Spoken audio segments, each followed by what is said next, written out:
Alhamdulillahirabbil alamin. Allahumma shalli wa sallim ala habibika Mustafa ka nabiyina Muhammadin wa ala alihi washabihi asma'in amma ba'du. Ini ngaji itu harus objektif. Objektif itu jujur. Jadi bisa saja korbannya ayah saya, bisa rektornya, bisa semuanya. Tapi korban dengan makna yang bagus.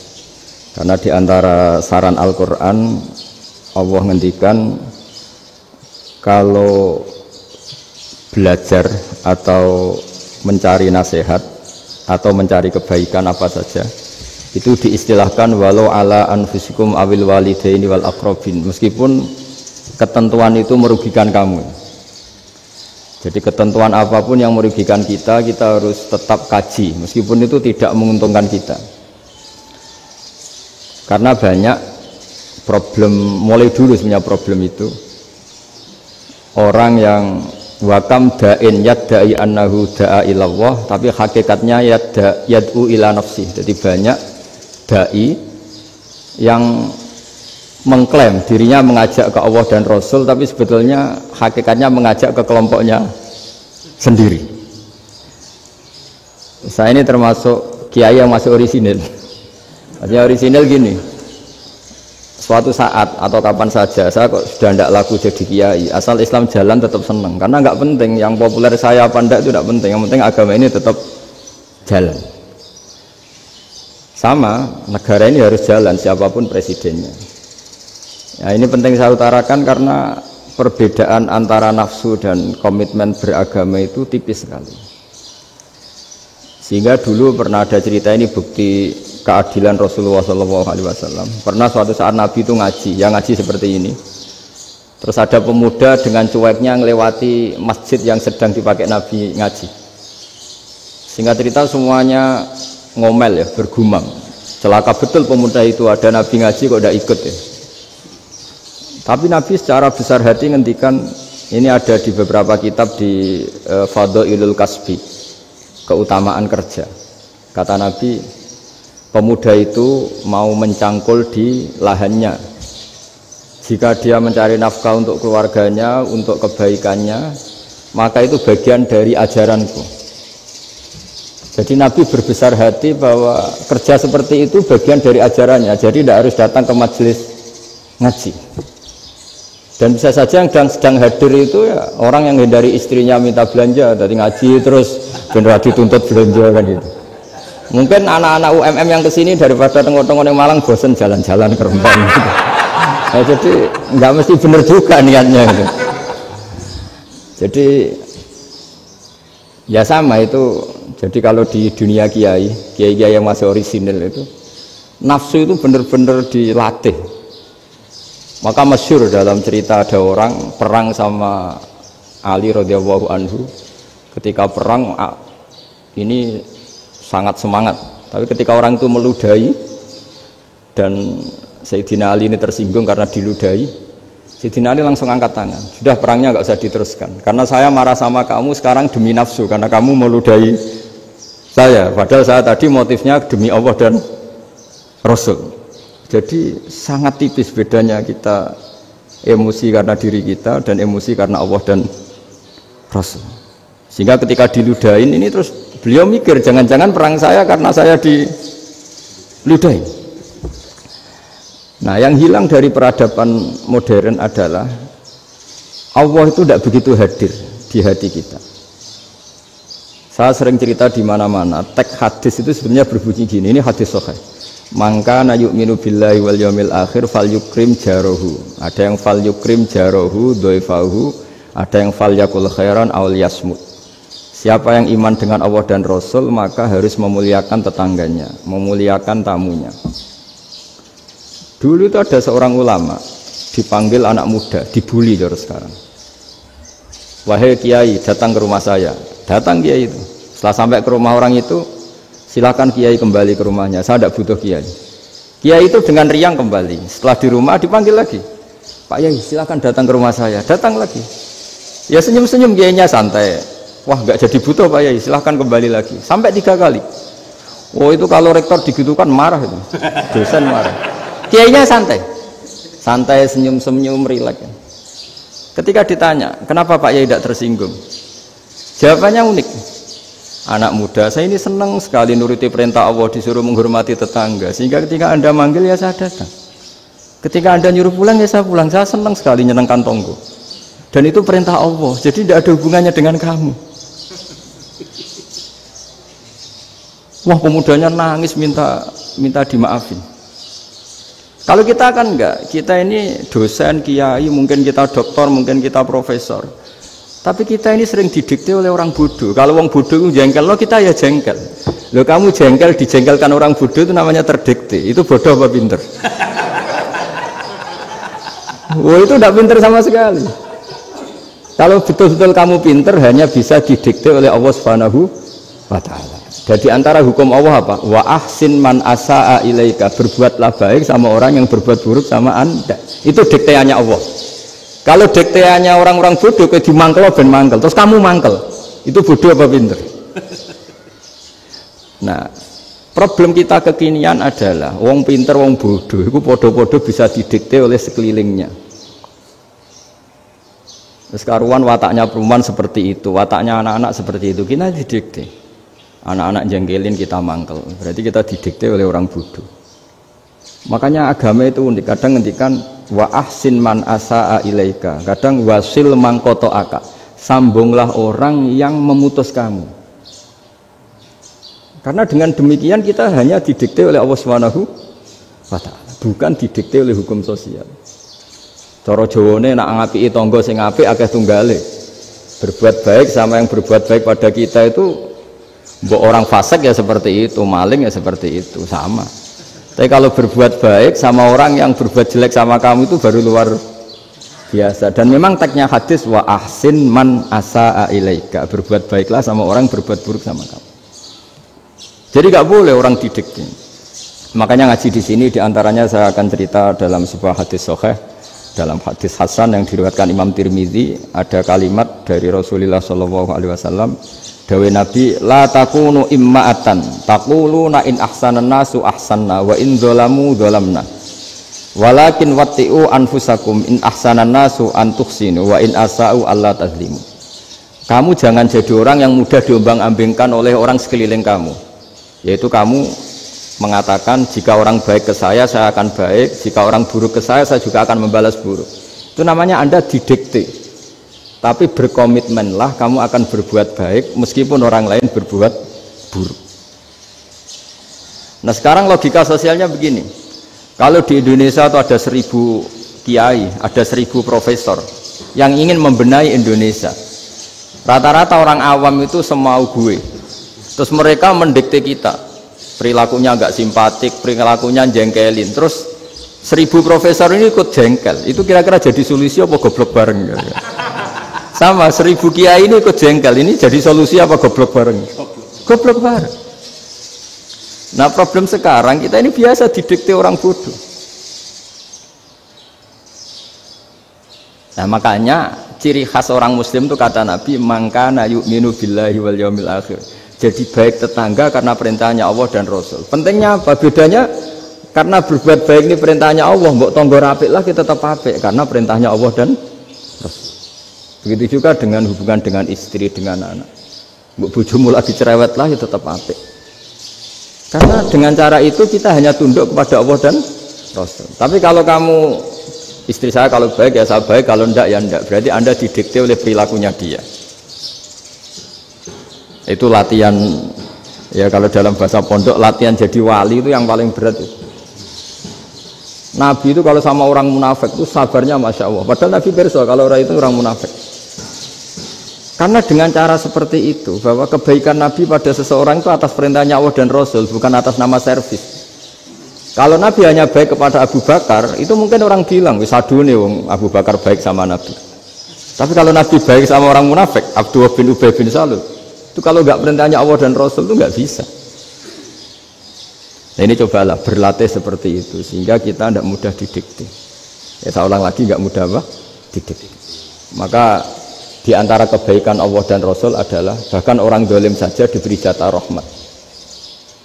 Makanya tadi seperti mukadimah yang dibaca Pak Haris tadi, agama ini rahmatan lil alamin. Orang yang dolim saja dapat jatah apa?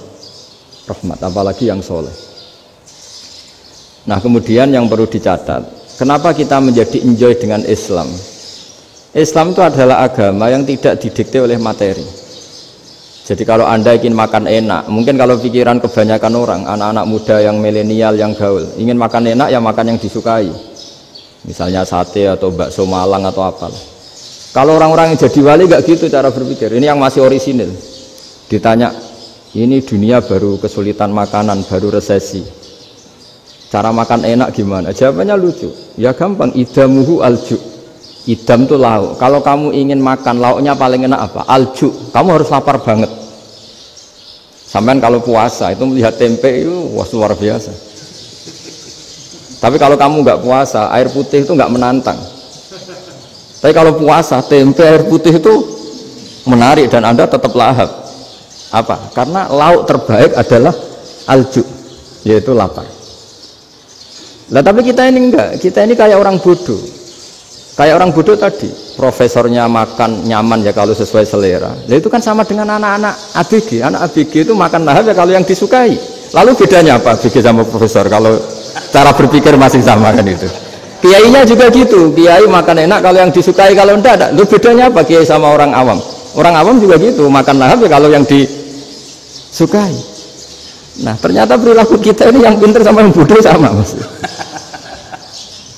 Kalau kamu ingin berkasta lebih baik, itu cara makan enak itu apa? Idamuhu al-ju'. Lauk terbaik adalah karena kita sangat lapar. Makanya masyhur dalam cerita-cerita tarikh sirah nabawiyah. Nabi diberi hadiah, beberapa hadiah. Di antaranya ada yang diterima, ada yang enggak. Termasuk yang dikembalikan itu dokter. Ada seorang raja memberi hadiah Nabi dokter Tobit. Itu sama Nabi dikembalikan karena dokter ini sudah lama kumpul Nabi itu gak pernah sakit. Akhirnya dokter ini putus asa, ini gak perlu diobatin. Ketika ditanya kenapa ya Rasulullah engkau gak pernah sakit, karena kita ini kaum, kita ini komunitas masyarakat yang tidak akan makan kecuali lapar, dan kalau sudah makan berhenti sebelum kenyang. Jadi sederhana sekali pengobatan zaman Nabi. Sebagian besar penyakit itu pasti disebabkan kita ceroboh dalam hal makan. Sudah ngerti kalau durian masalah, kalau makan durian enggak kehitung gitu lah. Apalagi kalau gratisan itu tambah banyak. Gitu. Pola tidur juga gitu kata Nabi, dan kita tidak tidur kalau tidak sangat ngantuk. Nah, itu namanya orang-orang soleh yang sudah tidak didikte materi. Kalau yang didikte materi kan bisa tidur nyenyak kalau kasurnya enak, AC gini-gini. Sebenarnya enggak, tidur enak itu ya kalau sangat ngantuk.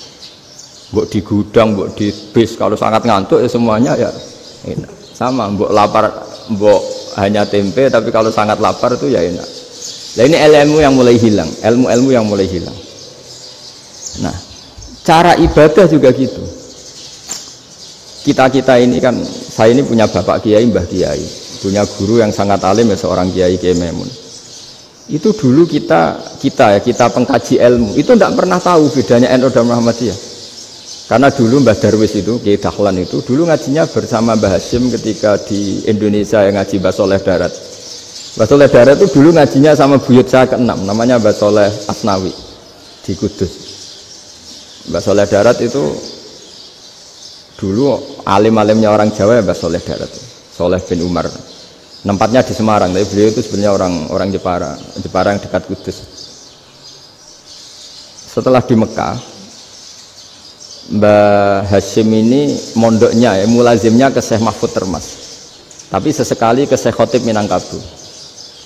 Nah yang Mbah Ahmad Dahlan lebih sering ke Syekh Khotib Minangkabau, sesekali ke Mbah Mahfud. Singkat cerita, karena Syekh Khotib Minangkabau sudah modern ya, terlibat organisasi dunia. Pas itu beliau pengagum Muhammad Abduh, pengagum Rasid Ridho, sehingga bawaannya Mbah Dahlan itu lebih pergerakan karena beliau lebih ngidolakan Syekh Khotib. Nah Syekh Khotib sendiri sebenarnya orang Minangkabau, jadi beliau namanya Muhammad saja sebenarnya. Jadi menantunya orang Arab. Oh itu dicibir mertuanya ini karena punya mantu orang Jawa, orang ndak Arab. Singkat cerita terus si mertuanya bilang gini, kamu jangan pernah bilang kalau orang Arab itu mansa kanal Arab, orang yang bertempat di Arab. Walakin man takallama bi arabiyyin fasihin, tapi orang bisa ngomong Arab secara fasih. Singkat cerita, kalau kamu tidak percaya, nanti suatu saat menantu saya kalau Jumatan, tidak usah kamu kasih tahu, langsung suruh jadi khotib. Nggak usah kamu kasih tahu, syaratnya nggak usah kamu kasih tahu. Kalau sekarang kan enggak. Kalau dosen mau jadi khotib kan mengumpulkan materi dulu. Lucunya diantara materinya itu dari TV, makanya jadi ribet kan khutbah sekarang. Kalau musim corona ya akan ngomong corona, musim apa yang ngomong apa. Jadi lagi-lagi didikte oleh media. Sebenarnya kalau ngomong kan sesuai kebutuhan umat, ini obatnya apa.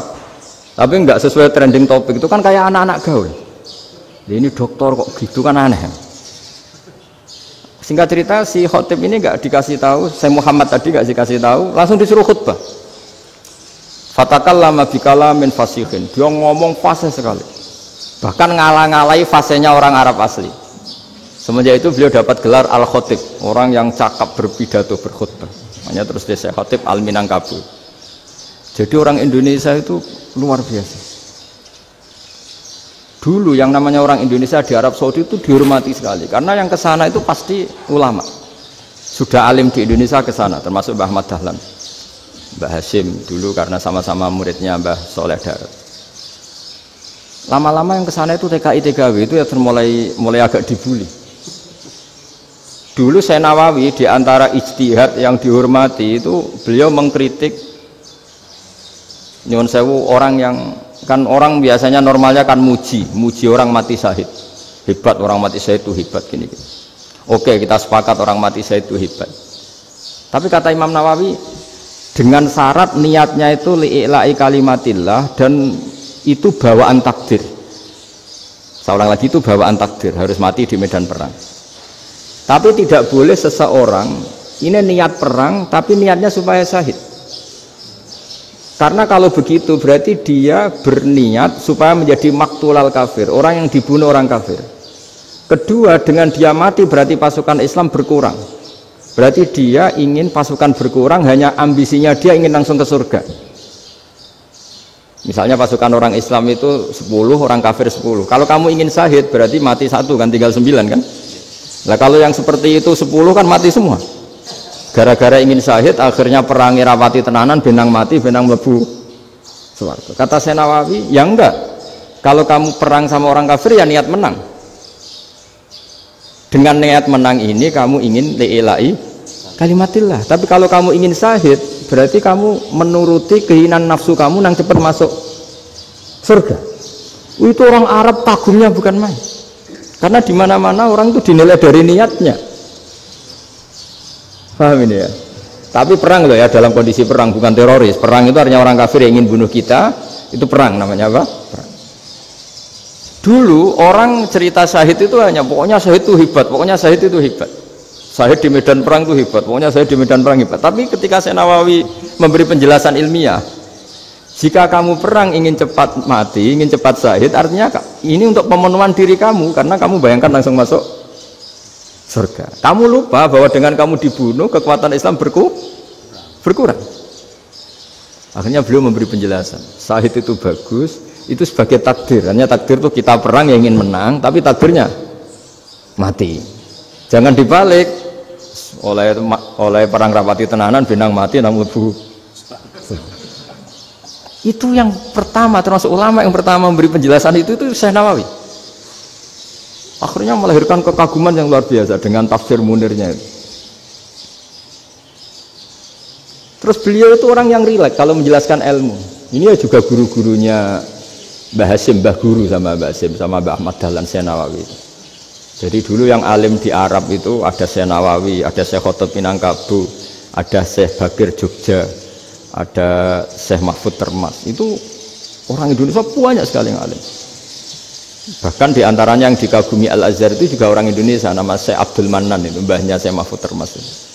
Itu pertama ada duta besar Indonesia di Mesir, itu termasuk barokahnya Mbak Abdul Manan tadi, itu juga orang Indonesia. Jadi pemahaman ulama Indonesia itu khas, termasuk ketika memaknai apa? syahid. Ketika memaknai apa? Syahid. Itu unik. Ketika Senawawi diuji dulu itu yang namanya ulama diuji dulu oleh 100 ulama. Jadi dulu ya ada kompetisi. Imam Bukhari diakui jadi ahli hadis itu diuji oleh mi'atu muhaddisin, 100 orang ahli hadis, sanad dibolak-balik, matanya dibolak-balik, tapi beliau tetap bisa mengembalikan proporsi sanad itu. Senawawi pernah diuji gini. Ayul afdol al ulama awe salatin. Keren mana ulama sama raja atau sama orang-orang kaya, sama penguasa? Ya keren ulama. Terus dibully sama orang. Tapi setahu saya banyak ulama yang antri di rumahnya raja. Tapi saya tidak tahu melihat raja antri di rumahnya ulama. Ya kan kebanyakan kan mungkin ustadz atau kiai yang antri ngajukan proposal kan enggak. Ya, kalau raja kan enggak pati itu, malah enggak usah antri. Kiainya sudah nyambut sebelum datang. Jawabannya lucu Senawawi itu, dan yang tanya itu langsung diem. Ya karena ulama itu tahu fungsinya uang, sehingga cara nyari sampai seperti itu. Sementara raja-raja itu tidak tahu fungsinya ilmu, makanya tidak pernah sowan ulama. Sehingga jadi ya dianggap enteng saja. Ulama kan tahu fungsinya uang, tahu untuk pondok, tahu masjid. Sementara raja tidak tahu fungsinya ilmu. Jadi itu khas Jawa ya. Khas Jawa, khas Indonesia. Apa-apa yang menurut orang banyak dengan tanda kutip itu buruk atau baik, itu orang Jawa menafsirkan tuh gampang saja. Sehingga semenjak itu Jawa itu dipandang betul. Saya punya kitab namanya Qadayal Haji wal Umrah. Itu terbitan Hayatul Ulya Arab Saudi, milik Wahabi. Itu diantara fatwa yang dipakai untuk solusi muskilatul haji, problem-problem haji kekinian. Itu fatwanya syekh-syekh yang dari Indonesia. Termasuk Syekh Khotib Minangkabau, Syekh Nawawi Banten, Syekh Bakir Nur Jogja. Misalnya begini dalam fatwa-fatwa yang menyulitkan kita ya, sampai sekarang jadi perdebatan. Ketika Safa dan Marwah itu dengan batas tertentu, saya ulang lagi dengan batas tertentu. Mau tidak mau atas nama kebutuhan, itu kan butuh perluasan. Karena kalau naik turun itu mudah disepakati ulama. Jadi misalnya gini ya, saya punya tanah seluas ini. Pasti orang akan mengatakan sampai bawah ya tanah saya, sampai atas tanah saya. Itu mujma' alaih, itu disepakati. Sehingga Nabi ngendikan al-Ka'bah min tuhumil ardi ilas sama Ka'batun. Ka'bah sampai ujung bumi, sampai ke aras semuanya Ka'bah. Sehingga tidak ada perdebatan ulama ketika Masjid Haram di tingkat, kemudian yang di atas sholat tetap dia menghadap Ka'bah. Tidak harus diluk melihat di bawah, enggak, karena Ka'bah sampai langit. Sama tanah Anda kamu tingkat sampai 10, enggak ada tetangga protes karena bawah sampai atas tanah Anda. Tapi kalau diperluas, tanah Anda kamu luaskan setengah meter saja atau 3 cm saja, iso geger mbek tonggo. Karena di mana-mana batas itu ya tadi, kalau atas bawah miliknya, kalau samping enggak. Pertanyaannya, perluasan Mina itu ke samping, perluasannya Matof yang Mas'a itu juga ke samping. Geger kan ulama dunia. Bagaimana hukumnya Mina jadid, Mina yang diperbarui atau Mina yang diperluas? Itu diantara rujukan baik yang membolehkan maupun yang menentang. Itu ya syekh-syekh Indonesia. Itu orisinal tuh. Saya punya kitab orisinal terbitan Hayatul Ulya, kira-kira ya kemenaknya Arab Saudi kalau di Indonesia itu. Itu yang dirujuk dawuh Syekh Nawawi, dawuh Syekh Khotib Minangkabau. Karena apa? Ada logika khas Jawa. Misalnya begini. Meskipun saya tidak perlu fatwa Mina jadid sah apa enggak, memang jadi perkhilafan ulama. Misalnya kampung ini dinamai Mina. Pertanyaannya gini, tanah yang di samping ini bisa milik Anda apa enggak? Ya bisa Gus kalau dibeli atau dihibahkan. Berarti tanah di samping Anda menjadi milik Anda karena ada proses pengambil alian lewat beli maupun hibah. Nah masalahnya ini negara itu berhak menganeksasi atau memasukkan ini sebagai Mina. Itu ulama Jawa kalau ditanya alasannya apa? Fa innal muttasila bis-syai' hukmu dzalika syai'. Karena yang gantet, yang mutasil itu bisa dihukumi seperti sesuatu itu. Jadi kalau ini Mina, Ya yang gantet Mina ini ya bisa dikatakan Mina. Beda dengan membuat Mina Malang Mina, wah itu tidak bisa, tidak mutasil kan. Itu enteng sekali ulama Jawa. Satu ya tentu karena kebutuhan, tapi asal masih al-muttasilu bihi, yang masih tanah yang masih mutasil dengan. Nah, ketika perluasan mas'ah antara sofa dan marwah kan misalnya ini batas luasnya sofa, ini batas luasnya marwah.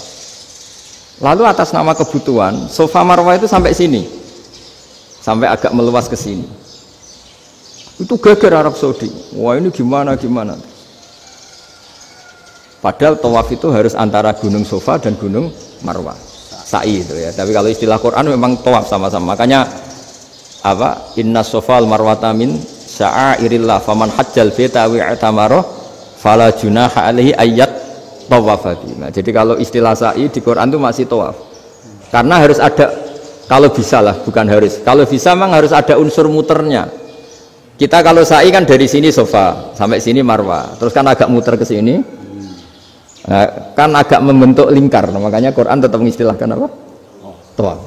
Jadi bukan sini ke sini terus sini ke sini kan enggak, tapi sini sampai sini terus muter kan, terus sini. Jadi antara setar dan selama ini prakteknya kan gitu ya. Sofa ngambil sini, terus ke sini, terus agak muter. Nah, karena ada unsur agak muter ini terus orang menyebut apa? Tawaf. Tapi itu bukan syarat sah, ini cerita ideal. Saya ulang lagi ya. Gunung Sofa itu puncaknya atau pucuknya kalau dalam bahasa Jawa itu ya hanya segini, ini sampai sini. Nah, kelompok Islam yang fikih keras nggak boleh diperluas karena Allah memilih tempat ini itu spesial, jadi nggak boleh ke yang lain. Tapi ketika kebutuhan mendesak, mau tidak mau harus diperluas. Itu jawabnya Kiai Jawa lucu. Gunung sing ketok itu sing dhuwure tok, sikilane luwih hombo. Jadi karena kita kan gunung kan bentuknya gini. Nah, sofa yang kecil itu yang atasnya, tapi sikilanya sini kakinya lebih luas. Jadi boleh perluasan asal tidak melebihi kakinya. Nah, dihitung ya lebih luas. Jadi Kiai Jawa itu kayak wong delok gunung Penanggungan, kayak gunung Arjuna. Di mana-mana puncak gunung itu lebih kecil timbang kakinya. Artinya diperluas ini bukan berarti tidak di sofa dan tidak di, itu khas Kiai Jawa.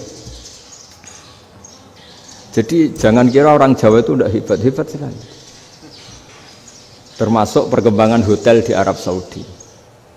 Itu dulu sebelum ada hotel, buyut saya kelima atau keenam dulu haji, namanya Badur Rahman. Itu kalau mau ingin apa ya, menghindari terik matahari itu masuk gua. Itu masuk gua itu hanya separuh badan, kakinya di luar. Jadi jangan bayangkan kalau gua di Indonesia kayak gua Akbar di Tuban orang bisa masuk jalan-jalan, enggak. Gua di Arab itu kayak cepitan batu, tidak sampai masuk. Sehingga kepalanya dimasukkan, kakinya masih kena matahari, saking panasnya Arab Saudi. Sehingga dalam bayangan hijrah ketika Nabi bersembunyi di gua apa? Sur, itu kata Abu Bakar, kalau orang kafir melihat kakinya pasti melihat kita karena nggak bisa masuk penuh. Jadi orang itu mau dempes tok. Sehingga ya kira-kira luasnya gua paling segini. Makanya guyonannya kiai-kiai itu untung nggak kayak gua Indonesia. Kalau kayak gua Indonesia laba-labanya capek karena luas sekali. Jadi jangan bayangkan gua Arab tuh kayak gua Indonesia. Makanya bayangannya andai kan orang tuh melihat ke bawah pasti melihat kita karena orangnya nggak bisa masuk penuh, nggak bisa masuk 100%. Ya kayak cepitan batu lah mirip. Itu kan mirip Gunung Uhud.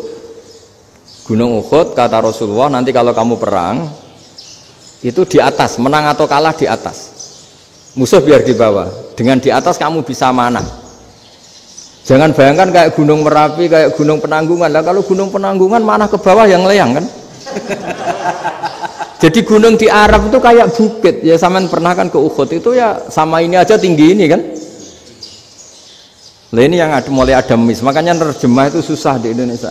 Karena jabal itu udah harus tinggi. Kalau tinggi nggak bisa manah dari atas ke bawah kan nggak ngefek kan.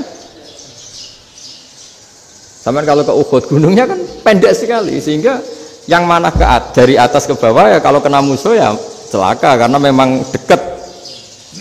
Ya kalau gunung Indonesia mana dari atas ke bawah yang keleyang nggak ngefek. Nah itu susahnya nerjemah bahasa Arab ke kita. Jadi apa ya? Transkrip itu nggak gampang karena ada pengertian yang beda. Kita kalau bilang gunung itu tinggi sekali, sampai banyak mahasiswa tersesat ya saking tingginya. Kalau orang naik Uhud nggak akan tersesat, wong ketok dari bawah itu. Nah ini pentingnya ngaji ya. Jadi akhirnya ulama-ulama Indonesia itu dipakai rujukan.